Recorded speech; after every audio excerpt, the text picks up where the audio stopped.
Warning, the following video contains strong language which may be offensive to some viewers and or inappropriate for children. The content within this video is intended for mature audiences only.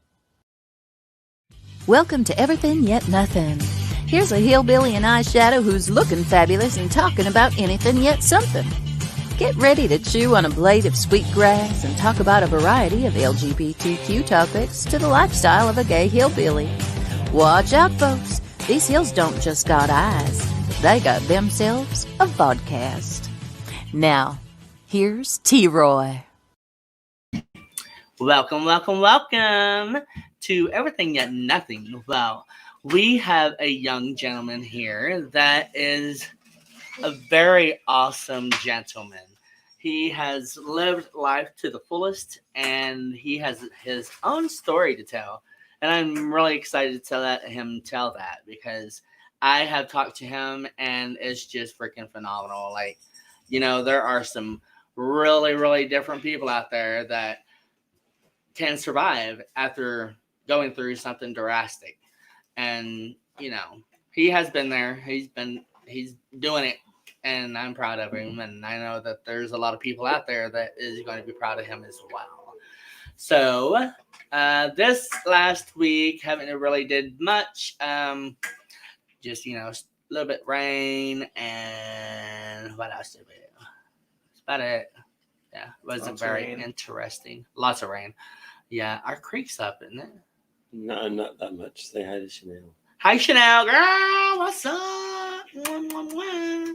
Raining cold. It got cold. That's the other thing. Oh, yeah. It got cold. Like, I have never shivered so much in my life, except last winter. Yeah, that's like every winter. So, hi, everybody. Hi, Chanel. I am so excited. Chanel is going to be a guest on my show in 4 weeks. Cool. Yes. And Mr. Dakota here is my very first guest on a series of his story. We are going to start his story today, and it will go the next 3 weeks, 2 weeks after this day.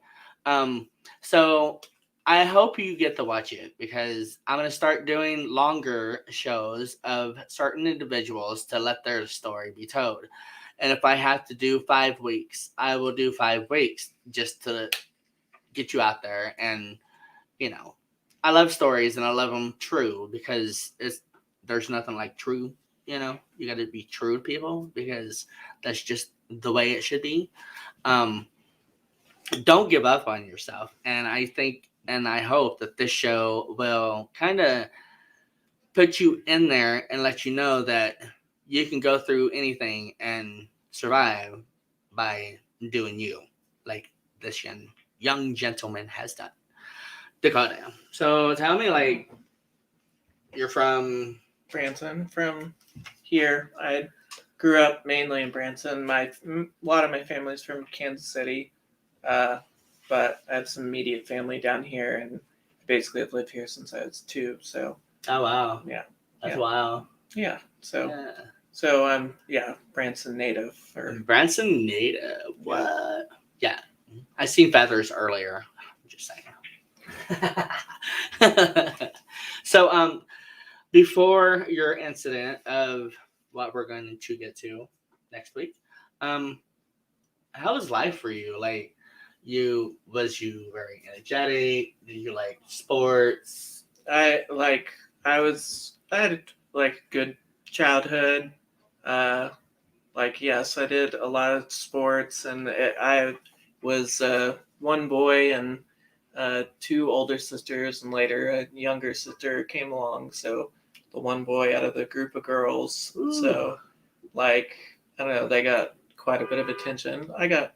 I feel for you. Yeah, I got attention too, but a lot of my own 4-wheeling with my dad and doing sports. I love 4-wheeling. Yeah, motorcycles. Yeah, doing dirt biking. I later got into doing that. I never really got into that. I wasn't that. I couldn't. Yeah.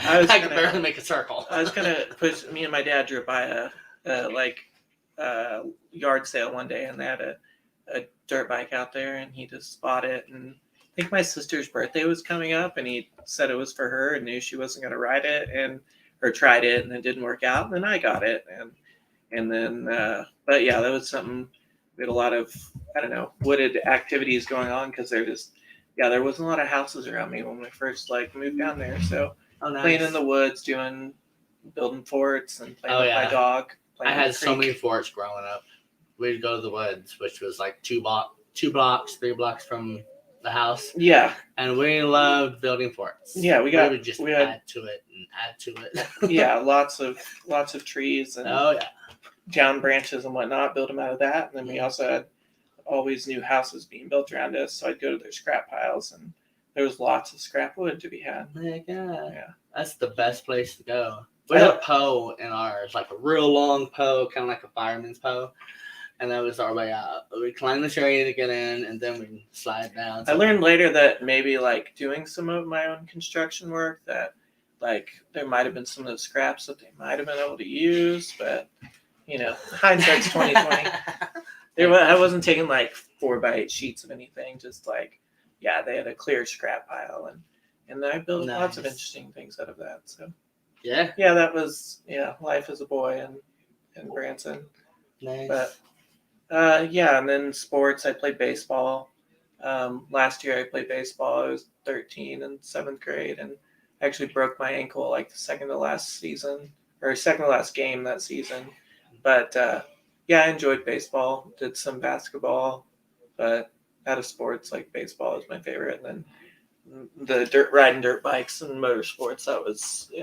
But I didn't really. I did a couple races. My grandpa actually did like monster truck events and whatnot, like organizer for them. Really?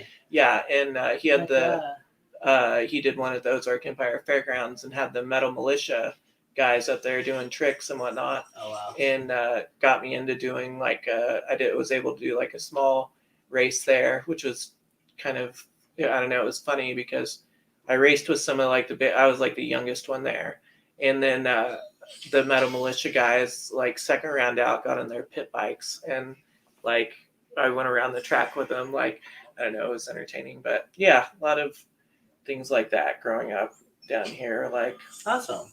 Yes, it was find your own adventure sort of situation. Welcome to Branson. Yeah. And there are plenty of adventures here. I don't know why I'm getting tongue-tied tonight, but I am.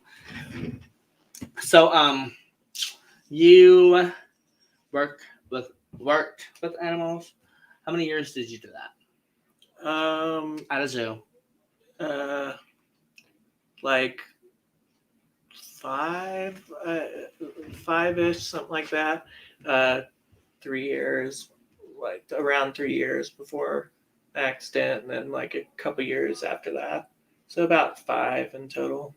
Oh, nice. So it was the very first time you ever worked with animals? And other than animals like that were there at the zoo, like big cat, like exotic animals. Yes, like I grew up, we had German shepherds that we had and we bred them and trained them and such. So like I had kind of a, like when I say training, like we had one dog that was very, very, very well trained, and going through that process and watching my dad do that, like I think helped me learn a lot about kind of like how animals operate in general, like how to deal with them, not being can't talk to them or whatever. You gotta watch them and what they do and stuff. So, but other than that, no like other exotic animal work before then. Did you find it very therapeutic to you when you was working with them? Like with the animals? Yeah. I mean, I think like there's something to like I think a lot of people, if they were to get into the position of working with them, they want to. I think the zoologist job in general is like a lot of people want to do it, and then getting a job and it's hard because a lot of people want to do it. Right. And so, but like the animal, like, it's doesn't feel as much like work. That's the other thing. Again, why I feel like a lot of people want to do it, because they like animals, or people that are animal people, and so they it doesn't feel so much like work, and then just being around them and learning about them and whatnot is interesting. And again, it didn't feel so much like a job in those aspects. Right. Yeah. So It's yeah, always nice to find something like that. So if you ever find something like that, you hold on to it. Yeah, especially if you're in the position where a lot of people realize that, and they went in on it too. But if you're in the forefront of something that's coming up and nobody realizes it yet, get in there while the getting's good.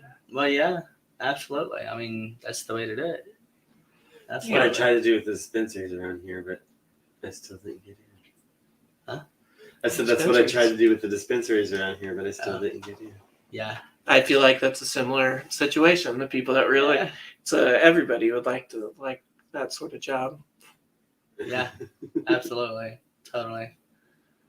I would love to work with animals. I actually tried working at that zoo, and I vaguely think I seen you there at one point in time whenever I went there, and it was like a school trip, or there were the school activities going on, like school trips there. Yeah, like a tour or something. Yeah. Yeah, we had And that it seemed sometimes. really fun. Like it was a lot of hands-on to where. Yeah, like all the people that people that came to work there generally like really cared about the animals and what they did and everything, and enjoyed that aspect of it. So like if you were just going through or whatever, like I feel like you felt like it wasn't like a big Chicago zoo or something like that. Right. So there's a different perception of it as far as kind of what you get for your money or whatever going through, and we gave more of an experience with the animals than opposed to just walking through and like, if you see them or if they're hiding or whatever, that's kind of what happens, and you look and observe. So there was that to it, and I feel like if you did work there and worked with the people and the animals, like you probably enjoyed doing that. And so yeah. I enjoyed going in and feeding the eel, or what is it? What was it? The sharks or the stingrays? The Stingrays. Yeah. Oh my god, that was really cool. Like and they could suck, let me tell you. Yeah, they have like their whole body, right, and like the center kind of comes up, and it's kind of like a suction cup. So yeah, just like there's these one sharks. These we had bull sharks and nurse sharks too, and nurse sharks look like giant catfish. But like they would come when they'd come up and get like food. We do it off a stick. When their mouths hit close enough to the water, you heard because they would literally like vacuum it into their mouth. Or if there's food out in front of them on the floor, they could be like a foot away from it, and you'd see it just go whoosh and suck into their inside them. That would be kind of weird. Yeah, but the stingrays were really cool. They'd come up, and they're kind of like, I don't know, some people like either grossed them out, like because like, oh, it was slimy or whatever, but it was still like interesting to feel them do it or whatever. And usually like after, like some people would be afraid to do it or whatever, and it really is. It was kind of weird because you feel like their teeth, which is really little, and it's mainly like sucked in. It was like it's kind of like a person like hurt you. It's kind of like they have like hard gums, like and they don't really like bite on you or anything, but when their mouths are kind of like open, if that part can rub up against you. And some of the bigger ones, I feel as they get bigger, it's like the roughness and that can be more apparent. And there was a couple I remember, like I think we found out like as the people that work there a lot that because we do it ourselves too, basically every time showing people how to do it, they're like, that one kind of did hurt a little bit. And and it was just like the bigger ones. So once they got a little bit bigger, we'd kind of like keep those ones back, and that wasn't horribly hard. We just fed them more, but that was one of the things that we offered as kind of an experience, is the sharks and stingrays. I loved the stingrays. It was so much fun going in there, and some of the cats were pretty too. Like I remember the black cat that was over on your way out. Her name was, that was Isabel, and then there was they were both leopards, and that was Yeah. a black leopard, and then there was a like regular colored leopard, and Beautiful. her name was Magic, and then there was some cougars in with them. Yes. And I remember that. I don't remember the cougars' names as much because I think there might have just been there was two at one point in time, and Sheba got older. I remember her. I just don't remember what the other one's name was. Yeah. Yeah, but I remember some lions. I don't know. Yep, we had They were younger. tigers, bears. Yeah. I think as I was there, we only had one lion at a time. Because we had a lion, and there was a point when we got another lion, but the other one had passed, and why I was there anyways. But we had several different tigers. We had the white tigers, and one tiger that was in with them that was like a regular. They call it the color they call like which they usually refer to as orange. It's actually called marmalade. Interesting name for a color. That is interesting. Yeah, the tiger color is called marmalade. But Lucky tiger. but yeah, like, and then we had a black bear, a grizzly bear, and then a Siberian tiger that all lived together, and some wolves and various things that various animals that I remember came in and somebody, one of you guys would bring the wolf out for people to there was a couple different why I was there like in the beginning when I started working there because I didn't immediately work with any I ended up like slowly worked with different animals and such over time, and like at first if you started working in the zoo like generally you'd start out working with like the reptile area and we'd help someone like they could touch a snake or we had a small alligator that would bring out and let people touch if they were interested in various different snakes like we had a small ball python, a ball python, and then a couple different king snakes, California king snake, a speckled king snake. And those are actually from around here, the speckled king snakes. Yeah. And like the black snakes too, but speckled king snakes are cool. I remember running into a few of them as a kid, and my dad telling me like, "Don't kill them; they'll eat venomous snakes." Yeah. So yeah, good to have black ones.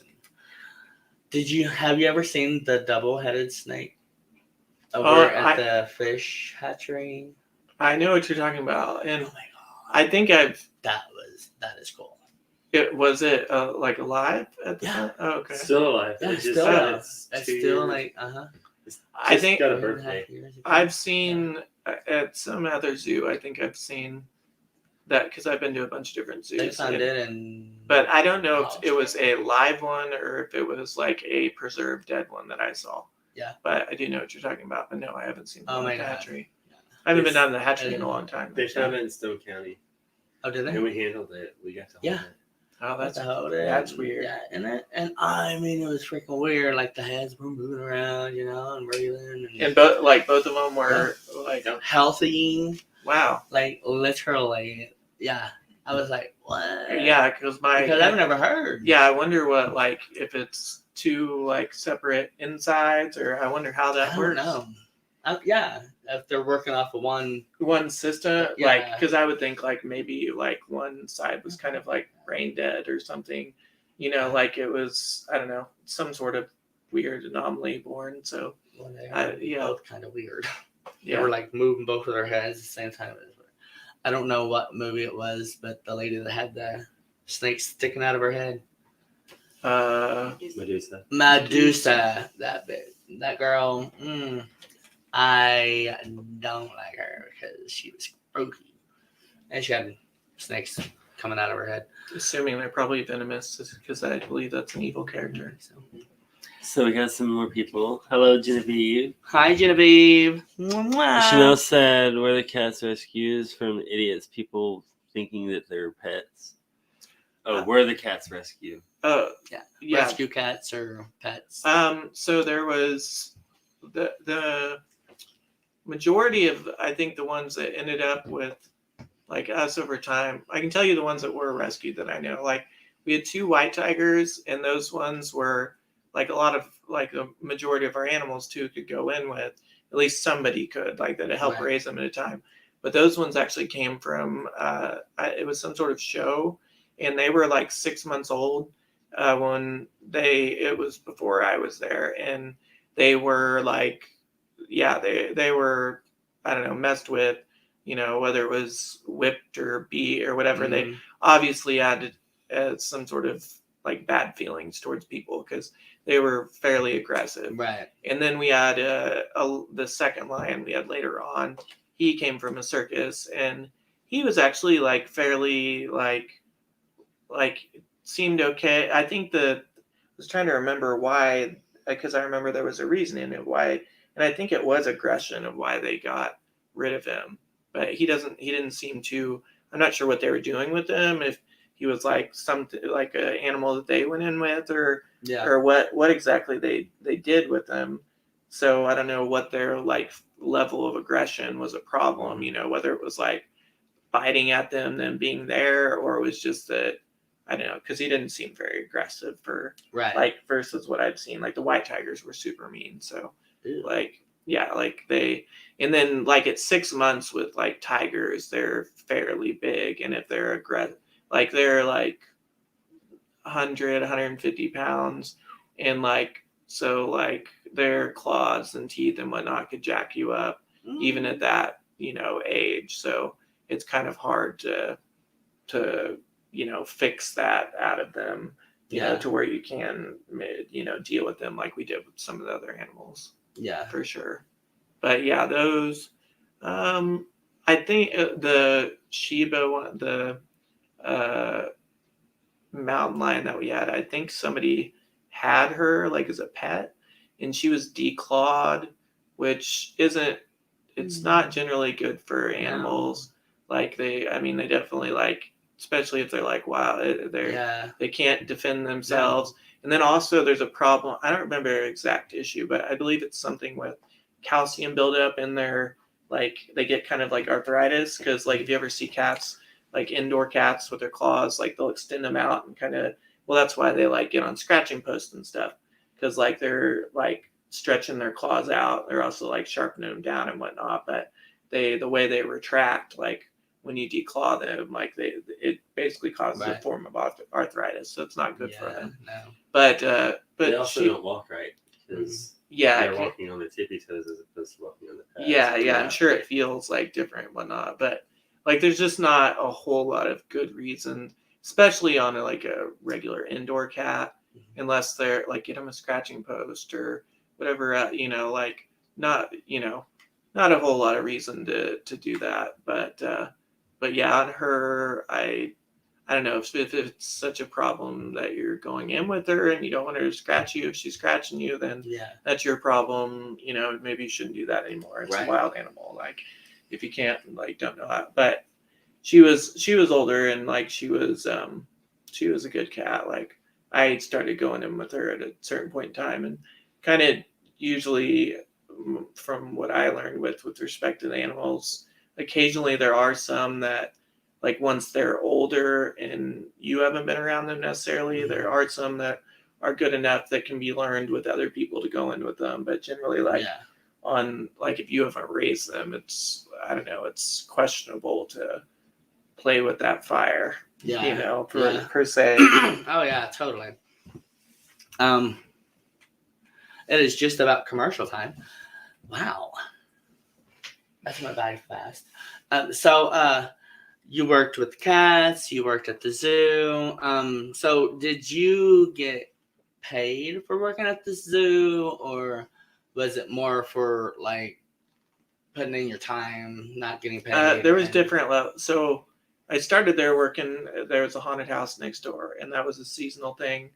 And I had a buddy that worked there, was one of the main guys there, but he dated my sister. They went to school together, and like that's how I knew him. And I got a job there, and had literally just like turned 13 working in the haunted house. And like it was just scaring people and dressing up, so it wasn't a big deal. But I was like one of the better workers and whatnot, and so usually, like I learned over the years, like as I was there later, that usually at the end of the haunted house season, there was usually a few people that got kept at least for a while, if not indefinitely, depending on how good they turned out to be as workers or whatever. But Right. I ended up being one of those cases. There was other reasonings for that too that we can get into at whatever point. But yeah, so that's how I kind of ended up there. And I kind of digress. What was the actual question? There was That's all good. So we could actually go into what you just mentioned a little bit if you want to. Yeah, why? Like, so the main guy that ran the zoo was a predator. The zoo was ironically called Predator World, and he was probably one of the biggest predators there. Yeah. He was like a sexual predator towards boys, and like it seems like these places, these like generally it's private ran zoos. Yeah. Like they like people just want to work with the animals, but it's also a opportunity for in the haunted house was too, like both of those instances of younger guys being brought in, and then like I think over the course of them working there for a little bit, he kind of figured out as using his predatory ways of who he could kind of like, and predators also, they find individuals with problems. Like at the time I had some home problems and things that they can exploit and use to their benefit in their predatory ways. Right. But that would be part of the other reason I'm sure that I was kept after that Halloween season and like to work in the zoo and whatnot.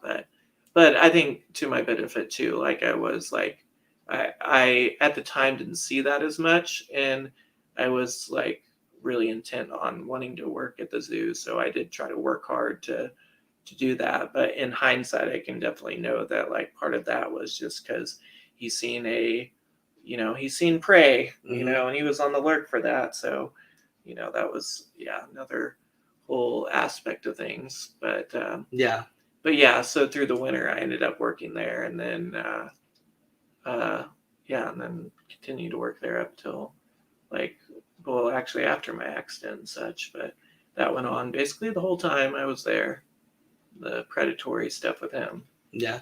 And it's actually kind of ironic. It was really eye-opening. I'm sure everybody's like, it was like a thing for a minute, the whole Tiger King thing on Netflix is, and all those other smaller, other smaller like private owned zoos. It seems to be actually make up their own rules. It seems to be like that was eye-opening to me of like a theme, whether it be just like the one lady with like predatorily using people's good nature, wanting to work with the animals and whatever as free labor or whatever, versus other bad crap like happened at this zoo, like different ways of using people though, but getting people in the door with the fact of working with the animals or whatever else. Oh, but I remember the question, the pay thing. Yeah, like there was that was a like back and forth thing. So there was a period of time. The predator guy had a lot of schemes and whatnot going. So there was this one point in time I remember when he was like, "We're gonna get ADA approved," and now in hindsight that seemed really stupid because we were nowhere close to being ADA is the American or AZA, not ADA. AZA, American Zoo Association. Right. And like big zoos that are like usually city funded or stuff like that usually get in that group, and they have to, there's so many rules that there's a whole like basically like a 100 or 200 page probably like manual for like the things that they require and stuff. But one of the things that he picked out in there was that in order to work there, you have to have so many hours of free labor, basically, but internship stuff. So I remember there was periods of times when like I did work for nothing there but I was able to do that because I didn't have like bills to pay and stuff being younger. But also it kept me away from home stuff that was going on. But there, like when I was working at the haunted house and stuff, I got paid. And then the majority of the time at the zoo, I did get paid. It wasn't like a significant amount or anything. For my age, it was. And then like I worked a ridiculous amount of hours when I was working the zoo and the haunted house. So there was a couple weeks where I remember I came out of there like $1,200 in 1 week, but that was because I worked 80 hours. Right. Like yeah. So it was very ran not correctly as it should. Right. Like right. one of the ongoing like OSHA jokes. This isn't very OSHA approved. Mm-hmm. Nothing was very OSHA approved there, or like child labor. Yeah. That Yeah. that's kind of how I felt whenever I went there to just walk through and check out the animals. There was a lot of like free labor. I felt that and the way things the guys were looked at definitely times used in Yeah. the way that the predator wanted them to work. Because Yeah. And the way the place like appeared in certain areas, or like over the years that I was there, things got gradually like made to look. But when it was moved down there from where it originally was, before I ever worked there, like it was about everything with Breck, the guy that ran it, was it was kind of like quick and cheap or half-ass, or like basically whatever brought in money. And like we have always had time to do it wrong, but not enough time to do it right and then fix it later or whatever.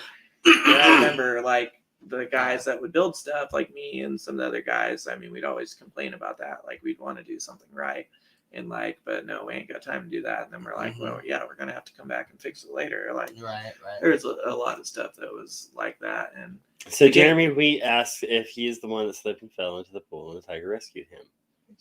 Yes.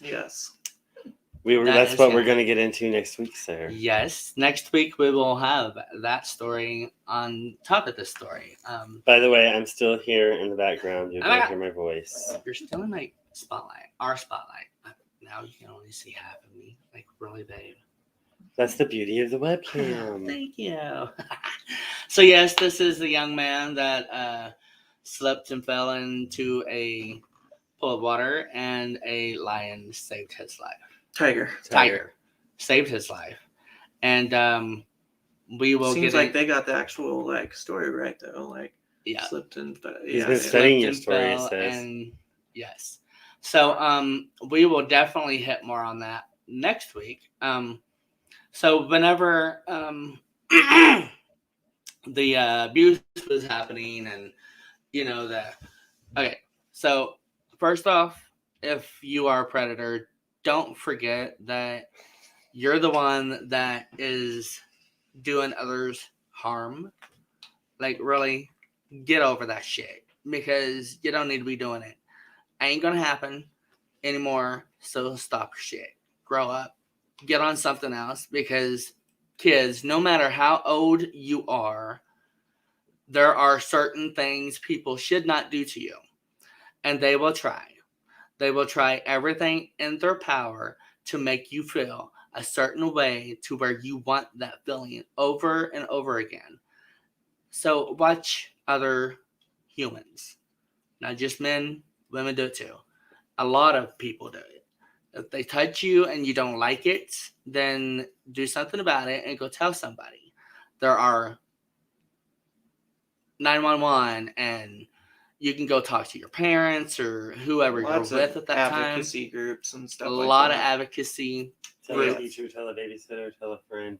Tell anybody. Just tell somebody. Even if it's later in life. Yes. Like, it can affect you. Like I feel like I got out there and dealt with things, and like I knew I needed to do that, and to just be right about. I didn't want it being something that lingered, throughout my life, and maybe it's okay now, but casually, being a problem throughout life and whatnot. But whether it happening now or happening later, it's something that you one way or another you need to deal with, and Yeah. shouldn't feel bad about it or whatever else. No, because And I definitely feel like it in the happens. past, the past whatever years now, I mean, the Me Too movement and stuff like that, like, I like that to keep people, like, I feel like they should, I don't know if they feel this way, but hopefully it's kind of put some predators on their back feet of like, oh no, yes. like, am I going to get caught up,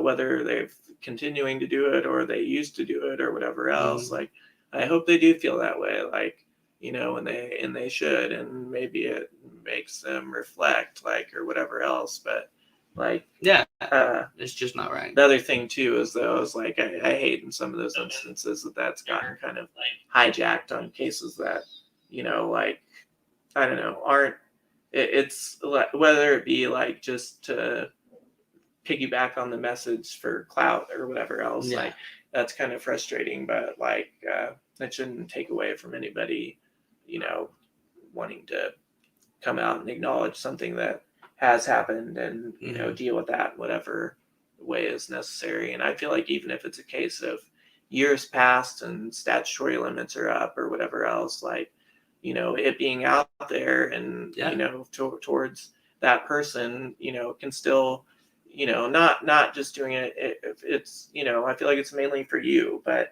the fact that it would be out there and can affect them in ways that it should, is, and also protecting other people. Yes, that was a big deal with me, is like, I knew during when it happened that it was happening with other people, and if it had happened like that before and during, like, that, what was to say it was going to stop, it wasn't, like, so, like, needed to step up and do something about that if I could, so. right. So yeah, but yes, that guy definitely, I don't know, and being younger too, it was, I don't know, a lot to process when you're younger. But yeah, it is a lot to process, especially if you're a child that is coming through and going through certain events and things that life bring onto us younger men. Whenever, but mine happened as a teenager, and so I think, and I feel that a lot of times it does happen to the teenagers because, when a human is trying to get to know you, they do certain things, like I said earlier, and that certain thing is what turns that light on in whoever they're doing that to in their head, to where, ooh, I want that. I want more of that, so why not just hang out with this person? Oh, I trust this person because this person's treating me this way and doing this for me. And, I'm sure it's hard as a child because you don't know. You're still learning. I mean, hello, you're a teenager, and if you're a young teenager, you're still learning. So, they take 3 steps and take 2 back. Yeah, where they're always taking a step forward. Yep. And you don't like really realize that or whatever, and then you're young and impressionable, and so it's not something that you're like trying to be cautionary of or whatever. Right. And you shouldn't. You shouldn't have nobody should have to be under any kind of caution of any kind of anything. I mean, that's just so wrong when somebody is messed with because they take a certain part of it out of us. That when they say taking, like, your naivety, and, your innocence, and innocence, I'm not sure that people like sometimes, like, I didn't really even understand, like, what that means or whatever, but it's kind of that. I feel like things, being on guard or whatever, it takes your, I don't know, like, freedom of feeling like everything's okay to a part of your brain that feels like you have to, be more wary of the world than you can be exploratory of it or whatever. Exactly. In a fun way. Yeah. And it really let's hold that thought. It's time for a commercial. It is time for a commercial, and even though he doesn't have his thingamabobber, We will answer some questions when we get back after these. WLFE Digital Broadcast Network is on TV. You can watch all of our shows on WLFE-DB.com. Check out our channels. Paranormal View for all of your paranormal type shows. LGBTQ Friends for all of our LGBTQ shows. Variety Unlimited for all other shows. It runs 24/7 right on WLFE-DB.com. You'll even catch the lives, all in one place. Never miss an episode, past or future. WLFE-DB.com, where our shows are your shows. Search for your favorite shows like Where's My Sage, Inside the Drag Closet, Across the Pond, Everythin Yet Nothin, Paratalk Radio, Step into the Paranormal, The Creepy Parlor, Just Cindy, and more. Now you won't miss an episode. Remember, follow Facebook Live and YouTube Live. Make sure you subscribe and follow your favorite WLFE-DB radio shows. You can find our shows where you listen to your favorite podcasts, like Spotify, Amazon Music, iHeartRadio, and more. WLFE-DB Radio is looking for podcasts to join our family. You don't have to fit any strict genre. We're a plethora of shows. If you're looking to jump on a growing network, then contact us at WLFEDBradio@gmail.com. Wow, Amazon Music just got a whole lot better. Your favorite shows from WLFE-DB Radio can now be found there. Yes, we are on Amazon Music, found under podcasts. Download the app, find podcasts, and search all of your favorite shows. Shows like Where's My Sage, Across the Pond, Everything Yet Nothin, Skeptical Help Bar, The Creepy Parlor, Just Cindy, and much more. Now you don't have to miss an episode ever. Amazon Music is WLFE-DB Radiofied.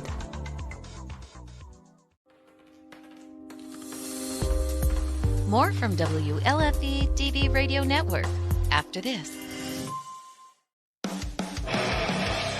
Hey guys and dolls, this is Casey DeVille, the better half of DeVille Inc., Baltimore, Maryland. If you're ever in Baltimore, stop in and see me and Tony. Invisible Bree, 5920 Eastern Avenue, Baltimore, Maryland, 21224. Give us a call if you're in the area, 410-400-9641, or look us up on the web at DeVilleInc.com. DeVille Inc., where we specialize in you.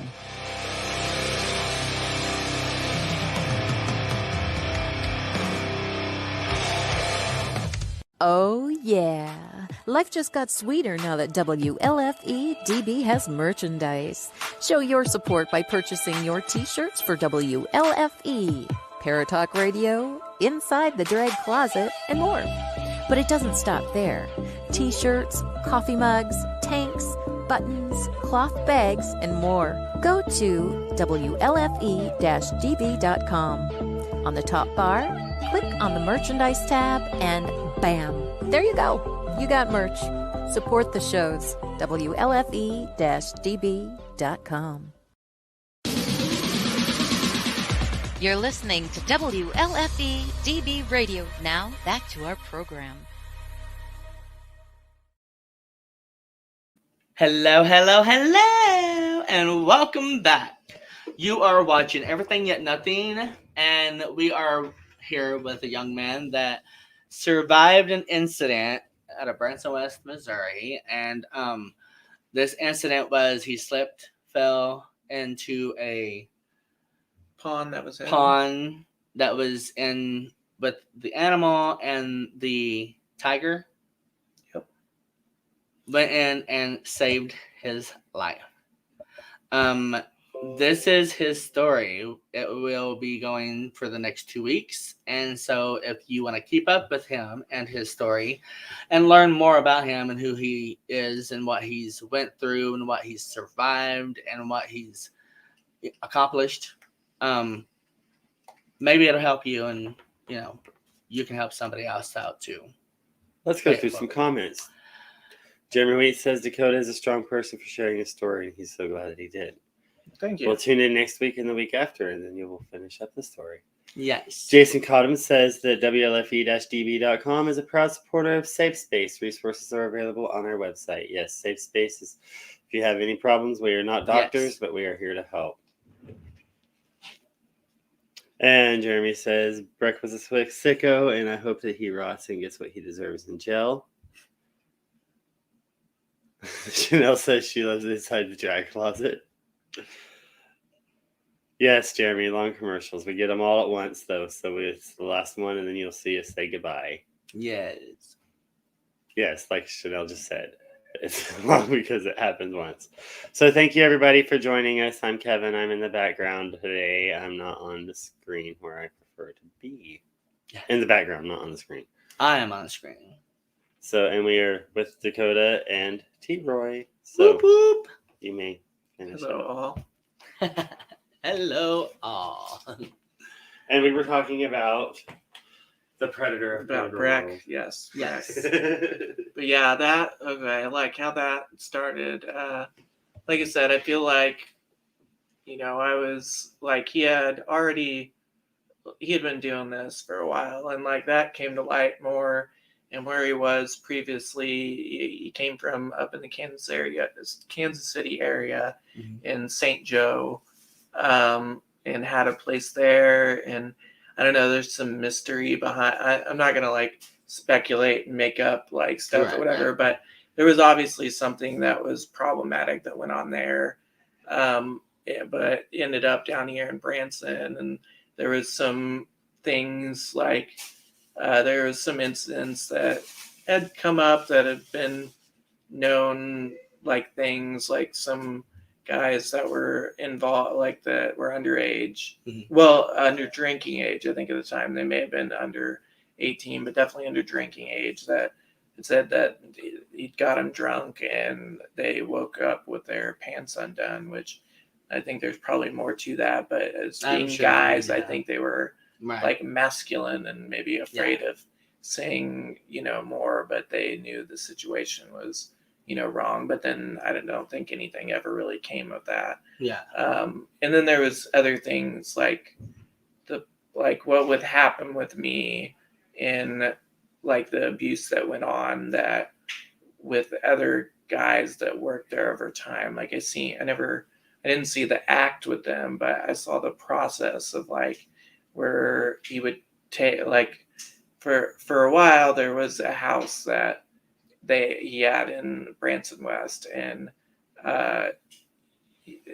sometimes it would be like trips that we went to like different zoos and aquariums and different like event type things, and like he'd have some reason of like and make it like a point of like you need to just stay because like can't be late or whatever in the morning, we're leaving early, and that would be like the reasoning or whatever. And I think that was the first time like that I got abused with him, was a situation like that, and I wasn't really thinking anything of it, but it was and this was, I think it was the winter, like after I'd started working in the haunted house. Like I said, they usually kept some people after the haunted house had like opened up and stuff, or after it had closed, and I was one of the people. And again, I think it was a combination of I did like work hard and whatnot, but I think real factor was that I was a young boy, that I had home problems going on and stuff, that like that's the predator MO right there. Is take advantage of that and be the friend or whatever else, and and use that. And one night, I think there was leading up to some sort of trip or something, and or it might have been that because this had happened, like told me to tell some lie about staying with somebody, something of that nature, and ended up like I was hanging out there at the zoo, and I don't know, he would make jokes and things and like to soften the situation up. Again, predatory behavior, to make it feel normal. Like, and I've learned like been interested in psychology, so it's helped me learn more about this. And I've went to therapy and stuff, and that's what got me to learn about sociopaths and whatnot, because that word got brought to light to me, and then like I started reading into it, and it made a whole lot of sense. And this was like his pattern of behavior and how he operated, and like, and I know that like some of that behavior is up front and front of other guys or whatever, and that's some of how like I know it happened with other people. But Yeah. there was some upfront instances where it was in the same room with one of the other guys at one point, given us alcohol and took us in the same room. So that was one instance of that happening, but generally it was a separate deal. And I think he did that to like the less, I don't know, he's very bold about it in the first place in a lot of instances, you know, but in those instances he was smart enough to know like what limits could get him in trouble and stuff. So you know he's done it before, because that just makes it better, I'm sure. Yeah, there was easier or whatever, not better, but easier. Yeah, there was some people that that were working there, you know, long before I was, and like one guy, like his family had I think moved away and stuff, and like they in like when he was like younger, and he stayed there and worked at the zoo, and yeah, you just see there's a pattern of different individuals, and they all fit like, looking back, fit the same MO to, and then like at a certain point he lived on the zoo premises, and it was happening on the zoo premises. Oh, the battery's going dead. Oh, where can I plug her in? Up there. Anywhere up there, unplug anything. But yeah, it was happening. There was like living quarters on the zoo premises, and so it was happening literally there at the zoo, but like in the middle of the day sometimes, and he would like say on the radio like, I'm gonna be off site, which was some BS, but it was so bizarre. Like, it was bizarre to me because I knew what that meant, like, and there was maybe a few instances where that was like legit, or like he was actually doing something, you know, that needed, you know, not to be jacked with or whatever. But like, yeah, that it was the abuse thing going on or whatever. And like, I don't know, like I knew like it happened with other people, and I've confirmed like definitely some people, and like I have a high speculation about others, but it was definitely a pattern of history with him. Oh yeah. But it also, I was still at the zoo after my accident, and it also actually happened after my accident too, after I was in the wheelchair. Really? Yeah. Oh my God. And that's crazy. Yeah, he was POS for sure. Yeah, and, sounds like it. And so yeah, it happened like after the accident, and then there was times where like over a period of time where I did it like before my accident and after, where I questioned it, and like the first time that happened, you know, thinking about it, like, I don't know, I just didn't feel right about it, and like sexually I'm attracted to women, like, and this like, you know, was awkward, you know, I don't know what to, like, you know, people I think hit on that and like don't know where your mind, but I don't know, it is really weird. It's baffling kind of to my mind even at some point.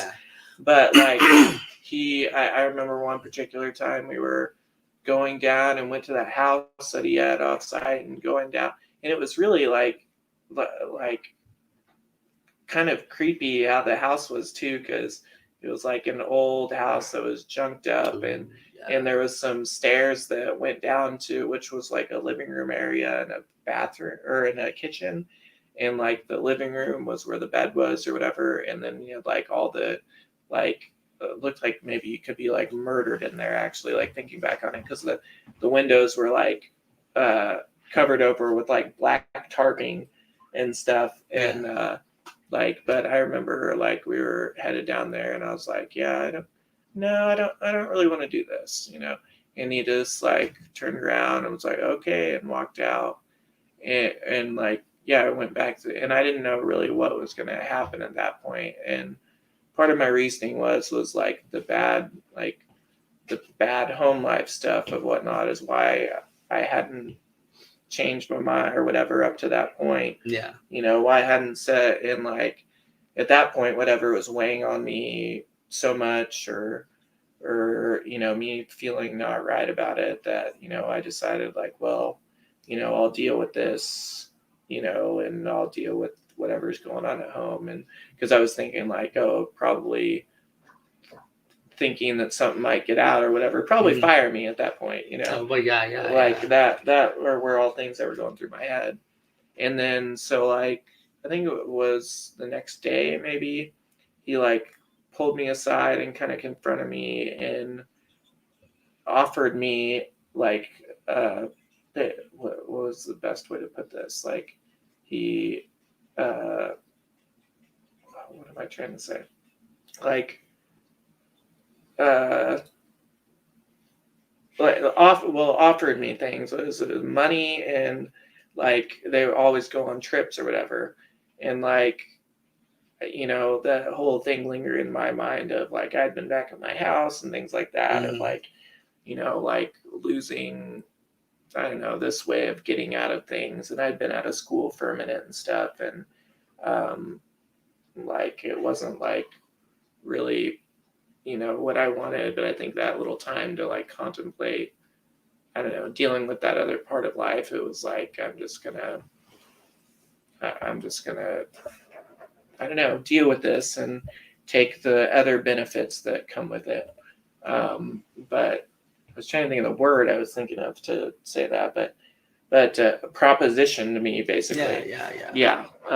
And so then the stuff continued again, and I just got like some extra money here and there, and like kind of put in the forefront of being able to go these other places. And as that, kind of let me feel better about it, even though I still didn't feel good about it.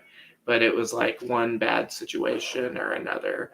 And that continued for a while, and even up to the point of my accident.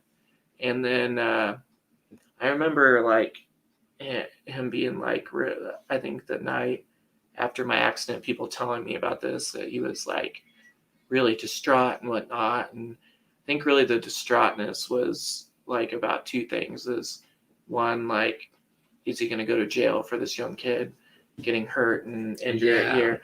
And the other thing of like the other stuff like coming out in some sort of way, because he so quickly lost control over the situation with me and whatnot. Like, I feel like that was like his fear or whatever.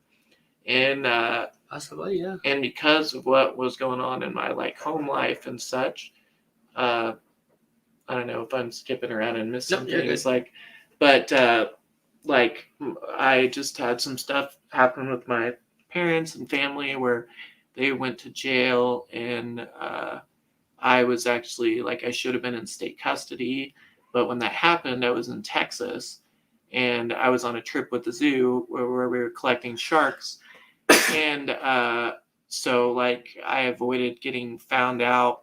Like, I really didn't want to go in state custody and stuff, but also it was put in my head like, oh, you know, by Breck, of course, like, you should avoid that if possible and whatnot, of course. Yeah. Like, that benefited him. Another thing, another thinking about it in hindsight, like, yeah, that's out of his control. What if, because of like, they want me to talk to therapy because of like the home situation, and then the stuff comes out about him. Like, I look back at all these like decisions or things that were made with him, and like thinking about how that was to cover his own ass.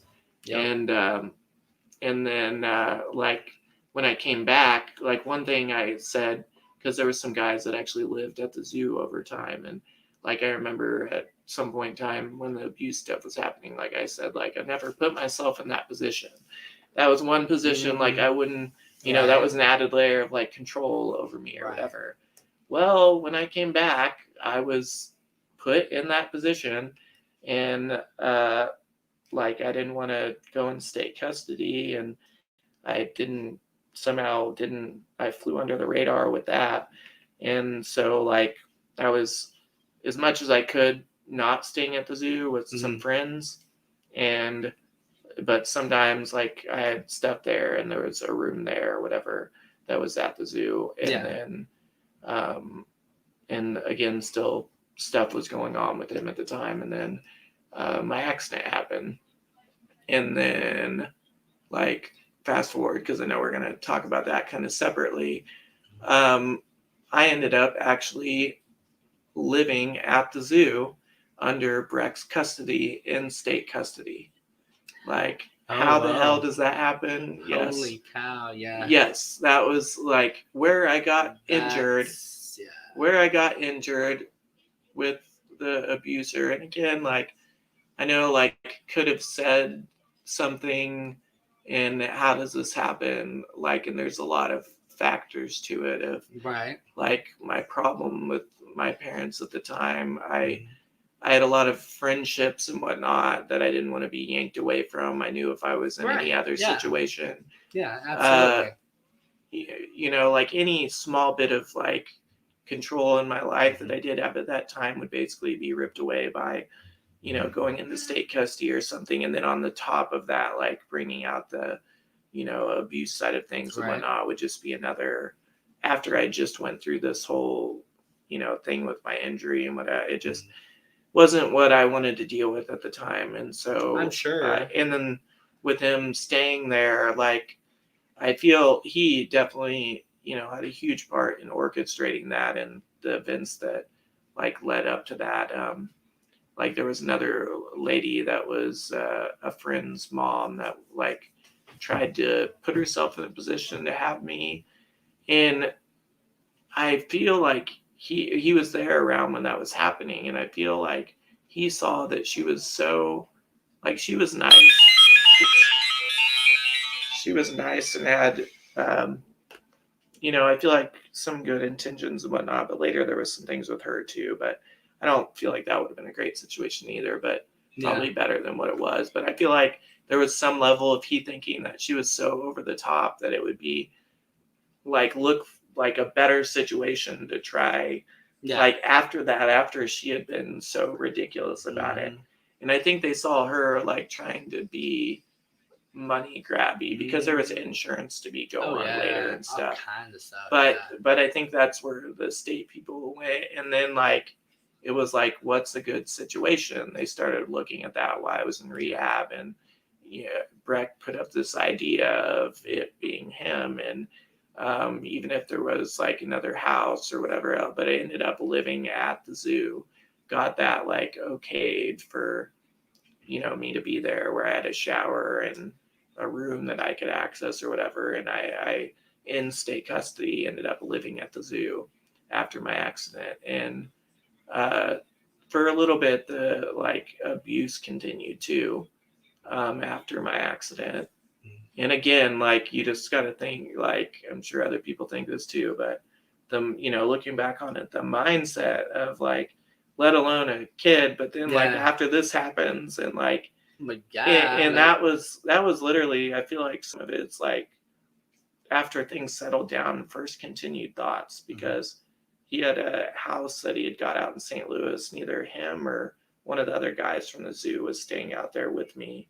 And that was nice with the other guy and whatnot. But there was a point at which he brought me to that house and wanted to have something go on. And, right. And like, so like early, I was in rehab, like after this accident happened. So that was, again, looking back on that, just ridiculous. And I don't know, just how do you think that way? It boggles my mind, but then like going back to the zoo thing afterwards, like there was a point at which there was that second point in my head where like part of that was something that I was thinking a lot about, like before, where I said like, no, I don't want to do this anymore, and such. And that, that basically came to the forefront of my mind again.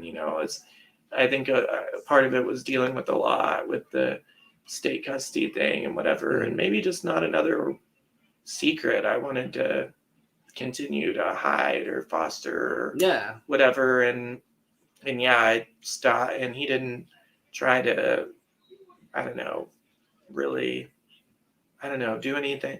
I think it was for the state custody situation of like, pushing at that point, like these eyes are on. And if I mean, that he went that far anyways is beyond me, but I guess that was a little too much for even him, to try to push the envelope on that situation. But at that point, the stuff had stopped. And then like how I kind of got out of that situation entirely, I was living there, and it seemed like his like interest in it seems like he had got out of fault being on him and things like that, and I didn't want to be involved in this sexual stuff or whatever. And it seems like, I don't know, the level of, I don't know, interest in me or whatever to him kind of like went down or whatever. But then there was actually one morning I woke up to I woke up and the lights were flipped on, and there was cops standing in my room, and I was like, what the heck's going on at the zoo? Like, and I didn't know where to be. And this cop, it's funny that I remember this is funny, like this, like normally like cops, whatever, like, but my wheelchair was literally sitting next to my bed, and he's like, you need to get up. And I was like, I can't. And he's like, you need to get up now. I'm like, no, I literally cannot get up out of the bed. Like, and I was like, don't you see my wheelchair right next to it? And like, it's like, oh, well, we need to get someone. And they kind of like turn. I don't know if he felt like an ass or what. I bet he felt like an ass. But someone to get me up. And it was because there was like, I don't know, I guess somebody, like, there was a combination. I remember I took pictures outside because there was like, it seemed like every Stone County cop car in Stone County was there, and also the fire marshals and stuff. But they got called and said that there was a bunch of, I don't know, animal abuse, and I think USDA was there too. And eventually, what all they ended up doing that time was they found some fire marshal problems. In that fire marshal code problems. But where that comes into play is, so there was like an emergency DFS meeting because I was still in state custody at this time. And because there were fire code problems there, I couldn't be living there. And so I ended up, my buddy Derek, that was the reason I kind of started working at the zoo, like because I knew him or how I kind of got the job or whatever. He took me like, and like I lived with him, and I'm trying to think of how long it was. There was like, I lived with him, and I remember one day that Derek, this other guy that worked there, was being an ass, and he kind of helped. It was the guy that went out to St. Louis that was there sometimes with me and stuff, and he was like bipolar, so I don't know, there was times that he would be off or whatever, but Derek was basically feeling like, I don't know, he was just upset with the situation. And like I said, like the interest had trailed off in me, and like, I don't know, helping with me and stuff. He didn't sign up for that. He was a good friend though, and helped me through that period and whatever. And so like, I appreciate him doing that, but it also got me away from that situation. Cause I remember there was a day that he was fed up with it, and he said, you know what, F you guys, we're going home, basically.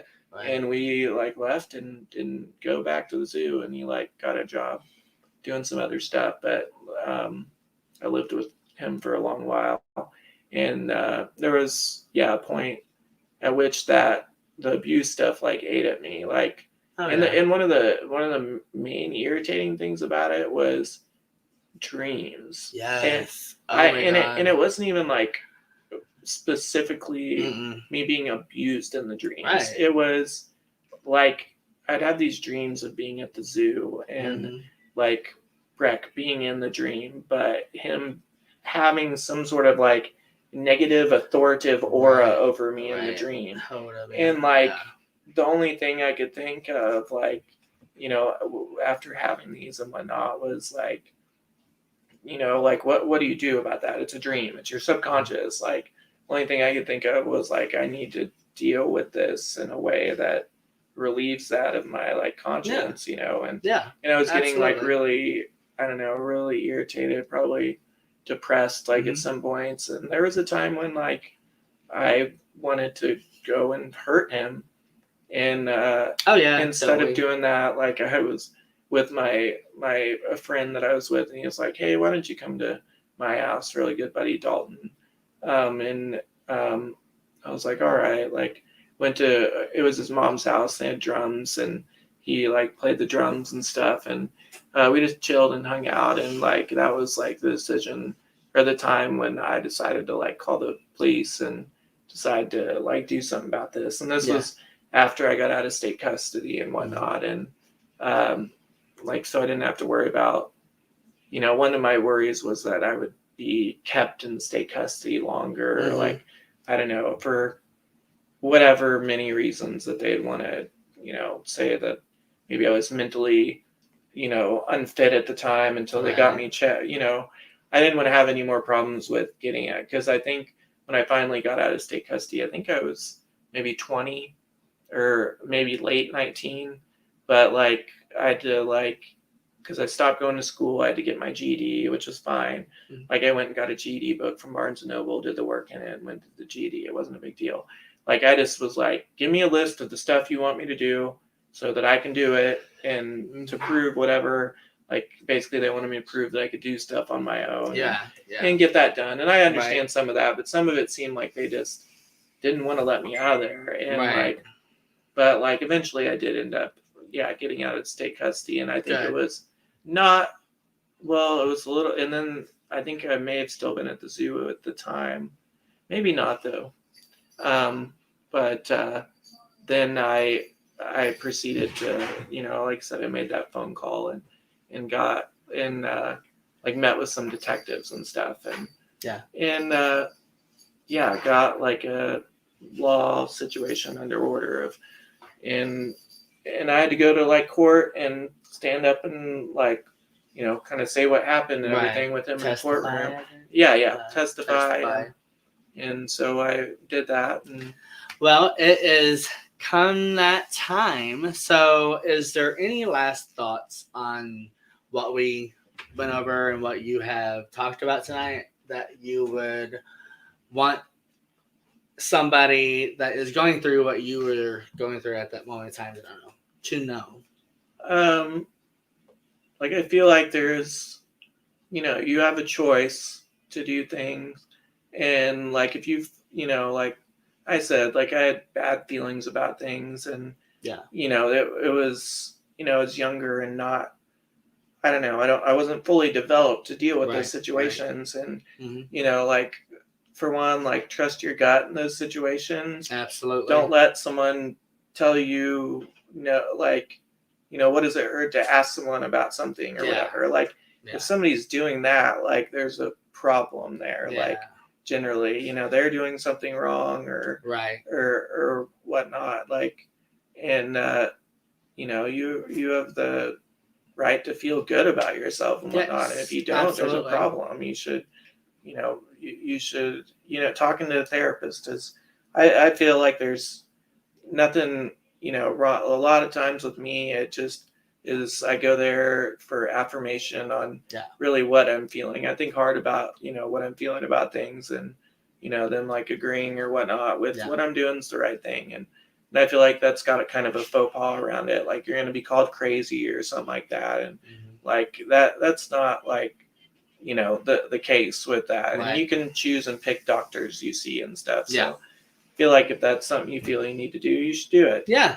Definitely. There's nothing wrong with reaching out for help, no matter if it's a therapist, psychiatrist, doctor, But no nurse, matter how mom, big dad. someone is, you can still stand up to them in one way or another. If it feels strange, it's feeling that way for a reason. And that reason is to not follow.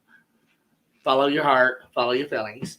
And if you haven't and you've still went through things, don't fret and don't look down on yourself. Give yourself that credit to tell yourself, if you would have had control of your thoughts and knew anything was wrong, you would have done something about it. And you can still do something about it, even though it's not then. And that is to reach out. If you can get on podcast or a talk show of any kind or newspaper or whatever, get your story out there, because I think what he has told us tonight is some, drastic things that not a child shouldn't have to go through.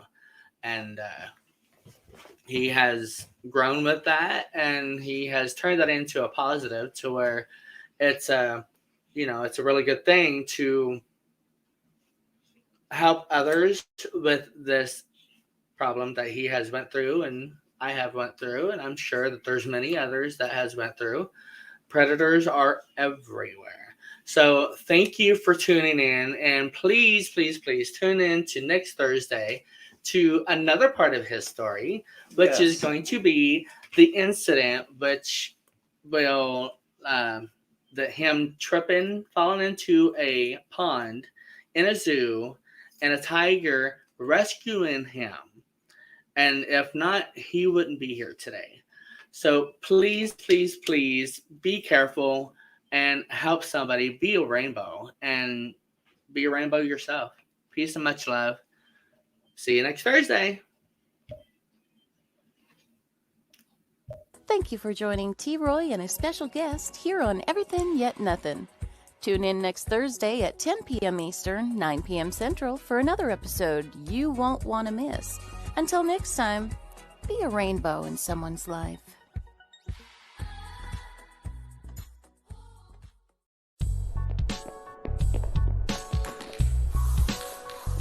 Like and follow us on Facebook at WLFE DB Radio.